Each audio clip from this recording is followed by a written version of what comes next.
everyone, especially the viewers of Shirish World YouTube channel. Today we are here to meet Mr. Lubin C Aarons. Vast experience, especially in the shipping sector. He is an ex-port office employee. So we just come to speak to him today about how Karwar was when he came here. What are his experience of the Karwar of the old, especially the port, and how was life at that time, so that viewers can know exactly as to how Karwar was once upon a time. I'll just give a brief introduction of Mr. Lubin C Aarons. He was born on 11th April 1931 in Mumbai. Then he sailed all around the world with Ratnakar Shipping Company, joined as a marine engineer in Port Department on 16th August 1965, and then he retired from service in 1989. So now let's hear straight from Mr. Lubin C Aarons. We call him Uncle lovingly, so might be in between I will address him as Uncle. Uncle, can you just start and tell us how was it like your childhood days in Bombay, then Bombay, now Mumbai, and how was your arrival at Karwar? Because a Bombay boy coming to a small place, a sleepy town like Karwar in those days would have been something very rare, because a lot of people have migrated from Karwar to Mumbai and settled in Mumbai, whereas you came from Mumbai to Karwar. So can you just tell us, our viewers, how it all started? Bombay those days, there was good harmony from people to people. And we as students, we were going to the St. Peter's High School in Masgon. And we had to go through Baikala, Love Lane and everything. And there was just simple harmony, nothing. We used to go comfortably, come comfortably. There was no trouble at all. And even in the evening, because in the building there was no place to play, in front of our building there's a Baikala station.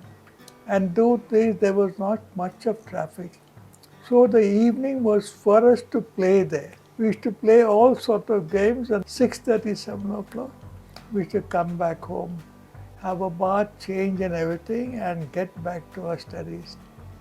And we are 6 children of our mother, and all the 6 happened to be male children. So it was difficult for her, but she managed it very well. And we as children have helped her in a lot of ways. I finished my matriculation from St. Peter's High School, and then I joined the Naval Dockyard. Just 1 year before that, they have started the Indian Naval Dockyard Apprentice School, similarly on the lines of the London Naval School. Regular school, regular lecture hours, workshop practice was there, everything was good. And after completing that 5 years course, I appeared for an examination to enter the Merchant Navy, that second class Part A. I passed through that, and then I got a job in the Merchant Navy. For some years, it is only on the coastal between Gujarat and Calcutta. At some time from Calcutta, we went to Andaman's Port Nicobar Islands, carrying logs from there to Madras or to Calcutta. Huge logs were carried.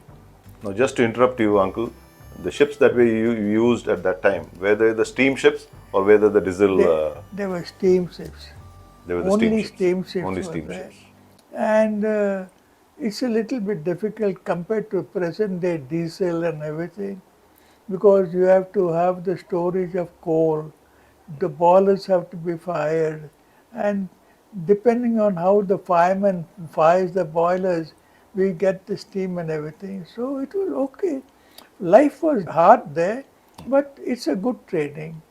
Especially in my case, I have had difficulties, but I've been able to overcome them. So, did your job in the shipping industry take you to many places Yes, around the world? after I left this Bharat line, I joined Ratnakars, and their first trip was to Australia. And when we went to Australia, we went to the west coast, to Chittagong, to other places, and then to Australia. We started from the west coast, we went to east, up to Brisbane we had gone. So, and then second trip we had to go to Hobart, cross the equator and go down.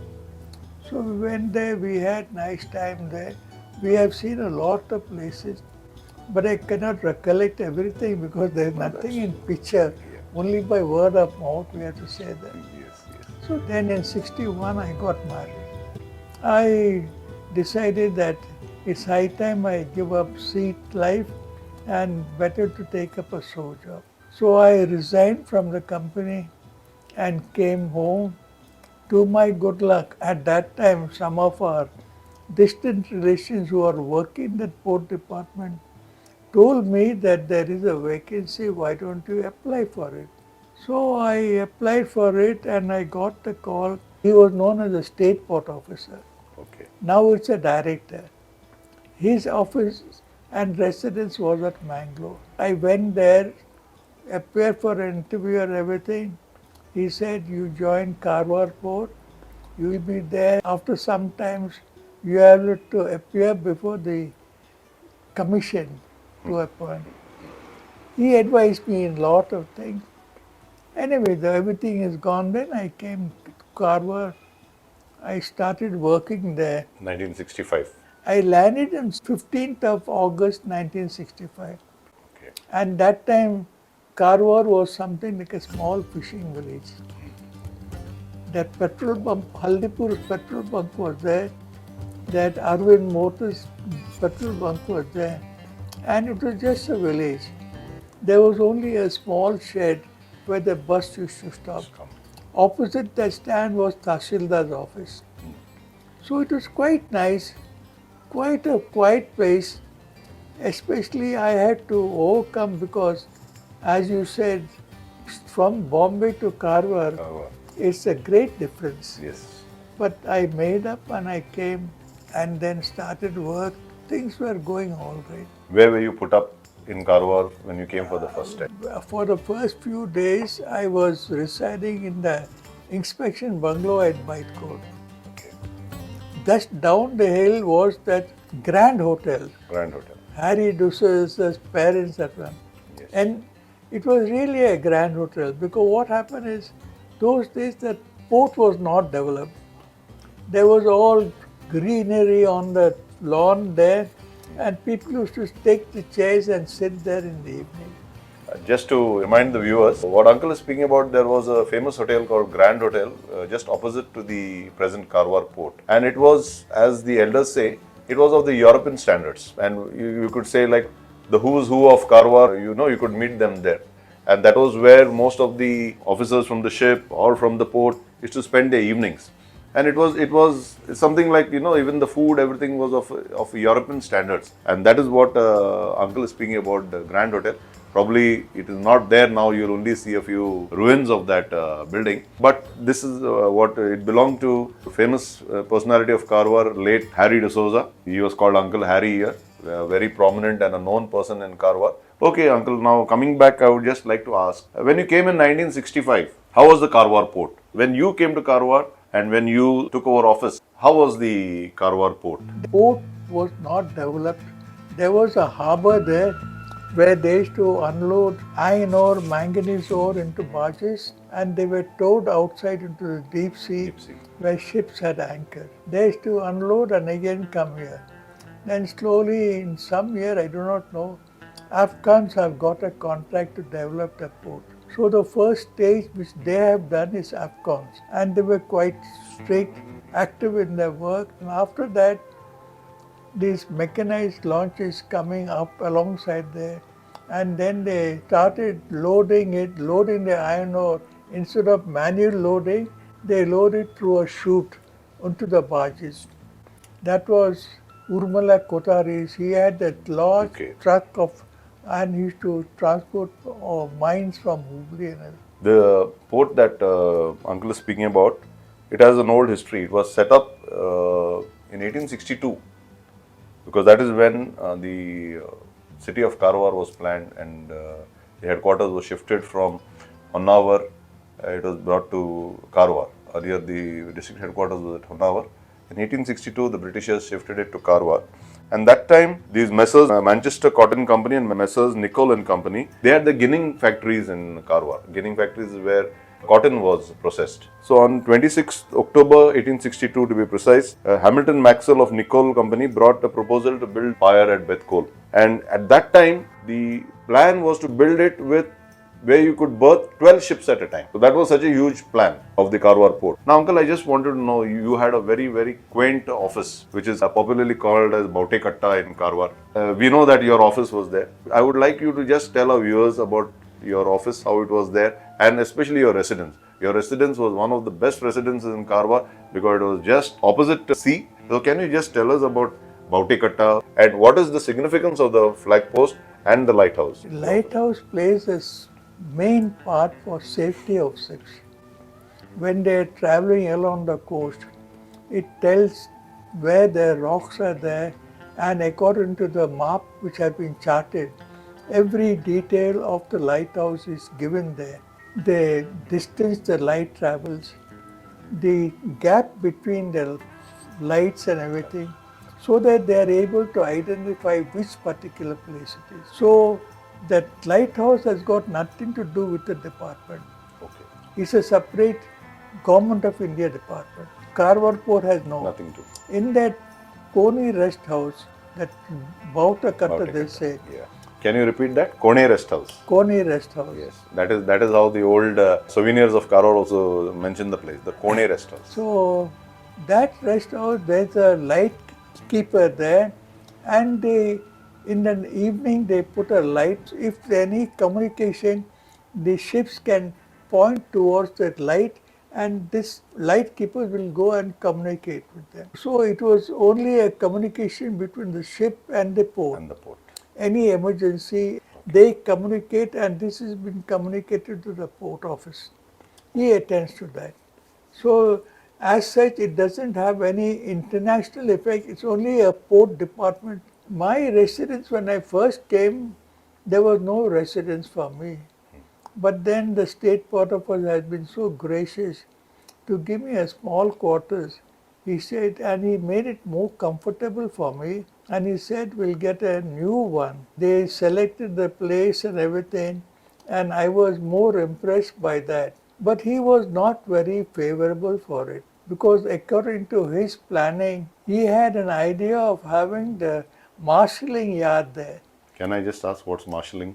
Wagons are lined up there, Okay.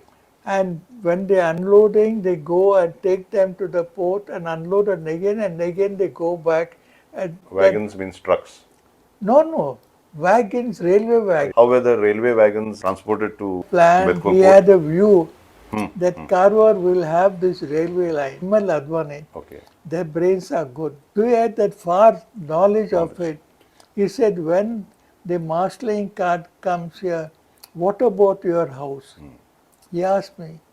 But I was more impressed by that place. I said, no, let me have it, let me see. So they started constructing a new house. It was quite a big house, very comfortable, and a very big compound. So fortunately for me, I had my staff to help me, and I had some well-wishers to come, agricultural master from Sunkeri school. Okay. He has come, he has planted all the plants, he has given me the guidance, and we used to do that. And to our good luck, it all started blossoming. Blossoming, we had roses, we had bougainvilleas. So it was something like a resort for passers-by. Yes. They used to, so especially Mrs. Norona, that DC Cecil Norona's wife. Narona DC. When they were passing, because that time they had to go through that by going to Hubli. He said, Mr. Aarons, what have you done to your compound? Can you just tell us, uncle, about Kincaid seat at or Kamath seat it is called at on the old Binga Ghat. Now the tunnel is there, so people don't use the old road.